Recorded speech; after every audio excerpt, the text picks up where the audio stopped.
Salut à tous et bienvenue dans le second épisode de Top 5 USA. Je reçois beaucoup de messages me demandant comment devenir bilingue, alors aujourd'hui j'ai décidé de vous donner 5 conseils pour y arriver.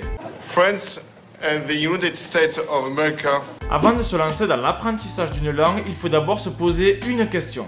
Pourquoi je veux apprendre cette langue-là? Est-ce que j'en ai besoin dans le cadre de mon travail? Est-ce pour mieux communiquer lors de voyages à l'étranger? Cette question va vous permettre d'identifier votre besoin afin de trouver la bonne méthode d'apprentissage. Et c'est comme ça que vous atteindrez votre objectif.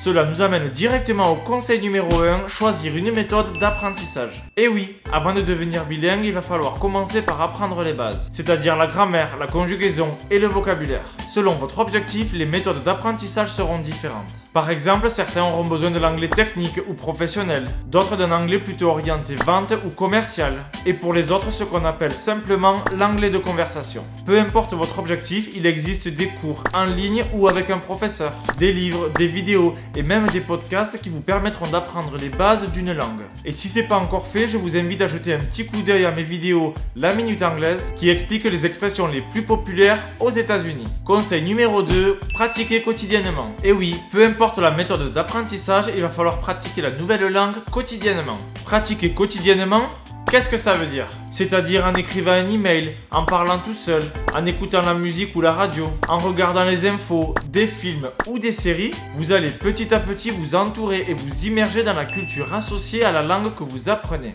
Un moyen simple, rapide et gratuit de progresser très vite est de mettre votre ordinateur, téléphone ou tablette dans la langue que vous souhaitez apprendre.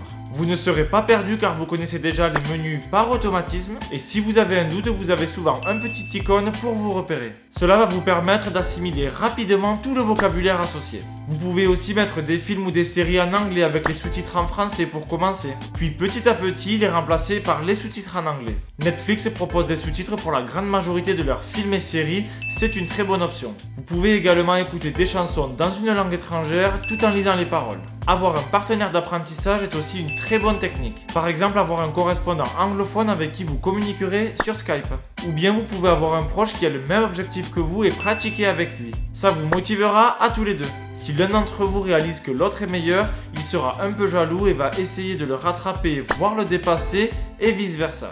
Et s'il n'y a vraiment personne autour de vous pour pratiquer cette langue, pourquoi ne pas vous parler à vous-même? Ça peut paraître bête, mais se parler à soi-même en anglais par exemple est aussi un très bon moyen de progresser. Cela permet de réviser le vocabulaire et donne confiance en soi, en attendant la prochaine opportunité de parler avec quelqu'un. Une fois qu'on a fait quelques erreurs, on accepte plus facilement de se retrouver dans des situations potentiellement embarrassantes. Cela peut intimider au départ, mais c'est la seule façon de vraiment progresser. Peu importe le nombre d'heures que vous passerez à l'étudier, vous ne pourrez pas vous exprimer dans une langue sans la pratiquer. À chaque fois que vous parlez, votre zone de confort s'élargit et vous gagnez en assurance dans votre démarche d'apprentissage. Au début, on rencontre toujours des difficultés, que ce soit dans la prononciation, la grammaire ou la conjugaison. La compréhension est aussi très limitée, mais ça viendra petit à petit. N'importe quelle langue peut paraître étrangère la première fois, mais plus on l'entend, plus on se familiarise avec les sons et plus il devient facile de s'exprimer. Le meilleur moyen de maîtriser la prononciation d'un mot difficile est de l'entendre régulièrement, de l'écouter ou d'essayer d'imaginer ou de visualiser la façon dont il est prononcé. Car chaque son correspond à une partie bien spécifique de la bouche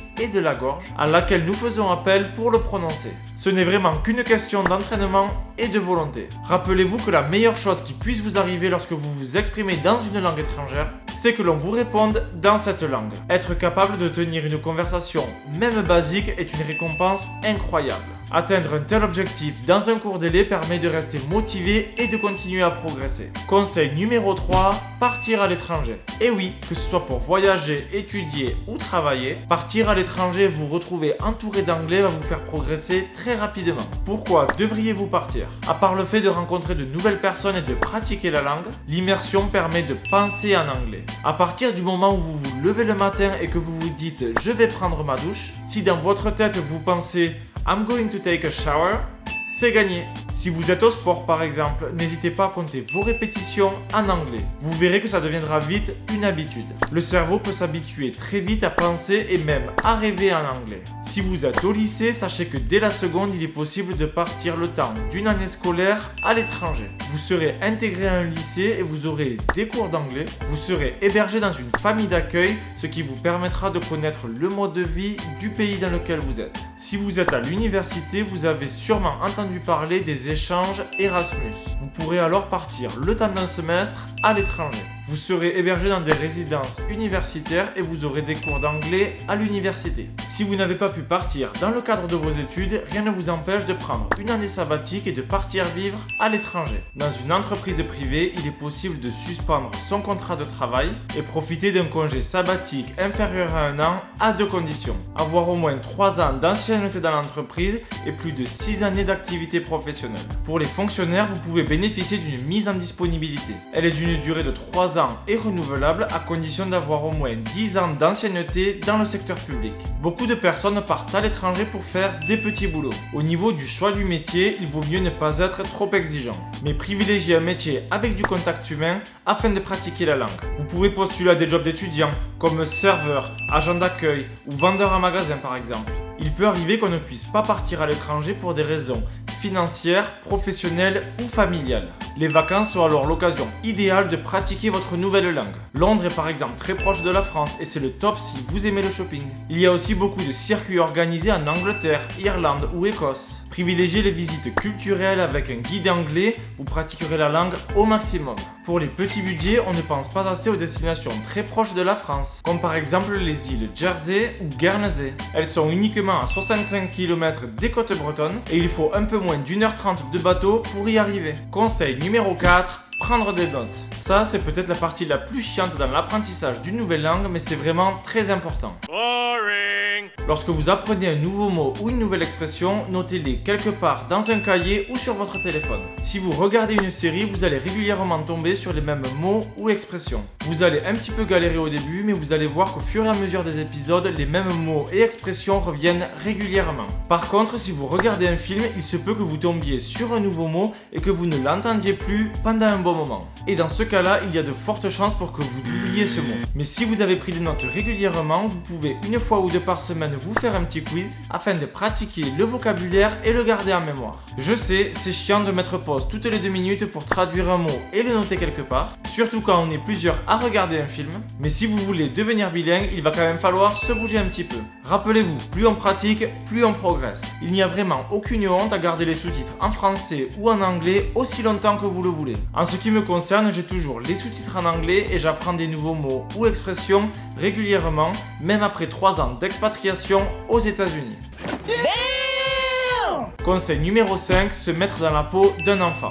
On a tous entendu l'expression « les enfants sont des éponges, ils retiennent tout à cet âge-là ». Eh bien sachez que des recherches assez récentes ont prouvé qu'il n'y a pas vraiment de lien entre l'âge d'une personne et l'apprentissage d'une nouvelle langue. Par contre, en étudiant les comportements de l'adulte et de l'enfant, ils se sont rendus compte d'une chose évidente et fondamentale dans l'apprentissage d'une langue, le tabou. La clé peut être tout simplement d'adopter des attitudes enfantines et de se débarrasser des tabous. Évitez de vous prendre trop au sérieux, jouez avec la langue et surtout, n'ayez pas peur de faire des fautes. Les fautes, si elles sont acceptées chez l'enfant, deviennent tabous à l'âge adulte. Faire des erreurs est un tabou social par lequel les enfants ne se sentent pas concernés. Quand on apprend une langue, admettre que l'on ne sait pas tout et l'accepter constitue la clé de la réussite. Essayez donc de vous débarrasser de tous vos comportements d'adulte. Aussi, on a tendance à trop écouter les autres plutôt que soi-même. Combien de fois avez-vous entendu quelqu'un vous dire « tu n'y arriveras jamais » ou bien « c'est impossible ». N'écoutez pas ces personnes-là, croyez en vous et allez jusqu'au bout de vos objectifs. Je sais que c'est facile à dire, mais c'est vraiment essentiel à votre réussite. Peu importe ce que vous entreprendrez, il y aura toujours des personnes pour vous mettre des bâtons dans les roues. Continuez votre chemin et passez au-delà de ces obstacles, vous en ressortirez plus fort. Il faut avouer que parler une langue étrangère devant une ou plusieurs personnes n'est pas un exercice évident, mais plus vous le faites, plus ça deviendra normal et plus vous progresserez. Ça fait maintenant 3 ans que j'habite aux États-Unis, je ne suis toujours pas bilingue et mon accent est loin d'être parfait. Vous aurez toujours des personnes qui vous diront que votre accent est nul nuls et qui se moqueront de vous. Mais n'oubliez pas que la plupart de ces personnes-là n'ont probablement pas un meilleur accent que vous ou un meilleur niveau d'anglais que vous. Ignorez-les. Comme vous le savez, les critiques viennent des jaloux. En résumé, cela peut sembler évident, mais si vous n'avez pas une bonne raison d'apprendre une langue, vous aurez moins de chances de rester motivé sur le long terme. Peu importe vos motivations, une fois que vous avez choisi la langue que vous souhaitez apprendre, il est important de s'y tenir et de ne pas lâcher. Et n'oubliez pas, il n'y a pas d'âge pour apprendre une nouvelle langue. Voilà pour aujourd'hui, j'espère que ces quelques conseils vont vous aider à vous lancer dans l'apprentissage d'une nouvelle langue. Écrivez-moi vos conseils dans les commentaires. N'hésitez pas à mettre le pouce bleu en bas de la vidéo et à vous abonner à ma chaîne pour ne pas rater mes prochaines vidéos. Si vous avez des questions, vous pouvez laisser un petit commentaire ou m'envoyer un message directement. A bientôt pour l'épisode 3 de Top 5 USA. C'était Fredo State. Salut!